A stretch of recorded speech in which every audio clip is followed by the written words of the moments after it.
हरे कृष्णा, जय श्रीमन नारायण। कैसे हैं आप लोग? आशा करती हूँ कि श्री हरि की कृपा आप सभी पर बनी रहे, आप सभी स्वस्थ हो, अच्छे हो। इसी कामना के साथ आज हम सुनेंगे श्री कृष्ण के भक्त वैद्य जी की कथा। तो आइए मन में श्री कृष्ण का ध्यान करते हुए कथा को सुनते हैं। वृंदावन में एक वैद्य जी रहा करते थे। वह श्री कृष्ण के भक्त थे। उनकी श्री कृष्ण पर अपार आस्था थी। वह श्री कृष्ण की भक्ति में सदैव मग्न रहते थे और अपनी पत्नी से कहते, तुमको दिन भर में जो भी सामान चाहिए एक चिट्ठी में लिख दिया करो। वैद्य जी जब दुकान पर जाते तो चिट्ठी पढ़ते, सामान के भाव देखते और श्री कृष्ण से प्रार्थना करते कि हे कन्हैया, आज के सामान की व्यवस्था कर देना। जैसे ही उन्हें जितने धन की आवश्यकता होती थी उतने धन की व्यवस्था हो जाती तो वह अन्य मरीजों को बिना पैसे के देखा करते थे। वह किसी से भी पैसे नहीं लिया करते थे। अपने गांव लौट जाते और ईश्वर भक्ति में मग्न रहते। यह उनकी हर रोज़ की दिनचर्या थी। एक दिन की बात है कि वैद्य जी ने दुकान पर आकर चिट्ठी खोली तो चिट्ठी देखकर एकदम सन्ने रह गए, मानो आंखों के आगे तारे चमकने लगे। लेकिन अगले ही पल श्री कृष्ण पर विश्वास करके स्वयं को भी संभाला। पत्नी ने राशन के सामान के नीचे लिखा था कि बेटी के दहेज का सामान राशन के सामान से आगे उनके भाव लिख दिए, लेकिन दहेज के सामान के आगे लिख दिया कि यह काम कन्हैया कर सकते हैं, वो ही जाने। वैद्य जी मरीजों को उनकी बीमारी पूछकर दवा दे रहे थे। इतने में एक बड़ी सी कार आकर उनकी दुकान के आगे रुकी। उनमें से एक सज्जन उतरे और उन्होंने वैद्य जी के बारे में पूछा। उन्हें प्रणाम करके बेंच पे बैठ गए। बाकी के मरीज दवा लेकर चले गए। तब वैद्य जी ने उस सज्जन को बुलाया और कहा कि आपको किस चीज़ की दवा लेनी है, तो अपनी नाड़ी दिखानी पड़ेगी। वह सज्जन विनम्रता पूर्वक कहने लगा कि वैद्य जी, लगता है कि आपने मुझे पहचाना नहीं। मैं आज से 15-16 साल पहले आपकी दुकान पर आया था।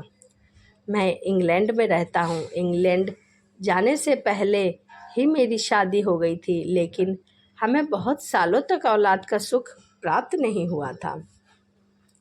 हमने भारत और इंग्लैंड दोनों जगह पर इलाज कराया, परंतु कोई भी फ़ायदा नहीं हुआ।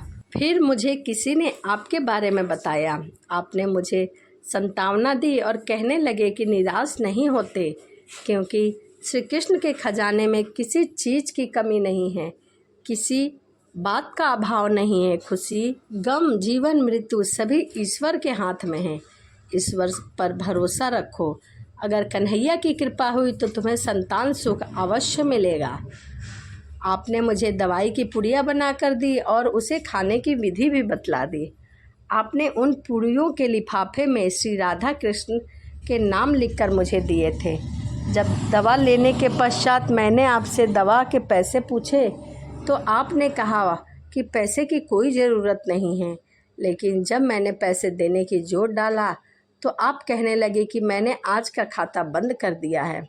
मुझे यह बात समझ नहीं आई तो आपने बताया था कि मैंने अपने घर के खर्च के लिए जितनी रकम श्री कृष्ण से मांगी थी मुझे उतनी मिल गई है। अब मैं किसी से भी पैसे नहीं ले सकता। आपके विचार सुनकर मैं बहुत प्रभावित हुआ और बहुत खुश भी हुआ। आपको प्रणाम करके मैं घर लौट गया।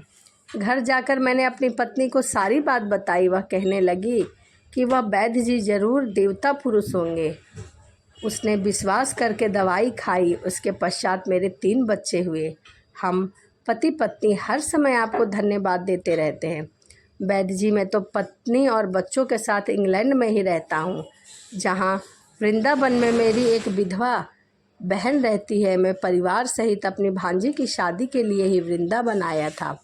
अपनी भांजी के दहेज के सारे सामान का खर्च मैंने ही उठाया है। दहेज का सारा सामान इकट्ठा हो चुका है, लेकिन अचानक बीमार होने के कारण भांजी की मृत्यु हो गई है। भांजी की मृत्यु के पश्चात मुझे न जाने क्यों आपकी बिटिया का ख्याल आ गया, क्योंकि जब मैं आपसे दवा लेने आया तब आपकी बिटिया को देखा था, मुझे लगा कि अब आपकी बिटिया विवाह योग्य हो गई होगी। इसीलिए मैंने और मेरे परिवार ने निश्चय किया कि आपसे पूछकर दहेज का सारा सामान आपके घर भिजवा दी जाए। मैं शादी के बाकी खर्चों के लिए भी नकदी पैसे देना चाहता हूँ। आपसे विनती है कि मना ना करें। उनकी बातें सुनकर वैद्य जी अचंभित हो गए। वैद्य की पत्नी की लिखी हुई चिट्ठी उनको दिखा दी। वैद्य जी कहने लगे कि जब सुबह मैंने दुकान पर आकर चिट्ठी खोली तो पत्नी ने राशन के सामान के बाद लिखा था कि बेटी के दहेज का सामान। मैंने उसके आगे लिख दिया था कि यह काम मेरे कन्हैया का है, वह जाने। मेरे जीवन में आज तक कभी ऐसा नहीं हुआ कि जो चिट्ठी पर लिखा हो वह मुझे ना मिला हो। मेरे कन्हैया ने मुझे वह सारी सुख सुविधाएं दी है जो मैंने उनसे मांगा है। वैद्य जी बोले कि मुझे आपकी भांजी की मृत्यु का बहुत दुख हुआ, लेकिन मैं विस्मित हूँ। कन्हैया अपने कैसे कैसे रंग दिखाते हैं। चिट्ठी देखकर वह भी सज्जन विस्मित हो गए। वैद्य जी कहने लगे कि मुझे अब जो मिला है मेरे उस कन्हैया की कृपा से मिला है। ऐसे ही श्री कृष्ण हैं, तभी तो कहते हैं भक्ति ऐसी करो कि कष्ट भक्त पर होए और फिक्र ईश्वर को हो। इसके कष्ट को दूर कैसे करें, यह ईश्वर की कृपा हो। तो यह एक वैद्य जी की कहानी थी कि किस प्रकार श्री कृष्ण ने उनकी सभी मनोकामनाओं को पूर्ण की। तो चलिए इसी के साथ वीडियो को समाप्त करते हैं और मिलते हैं अगली वीडियो में।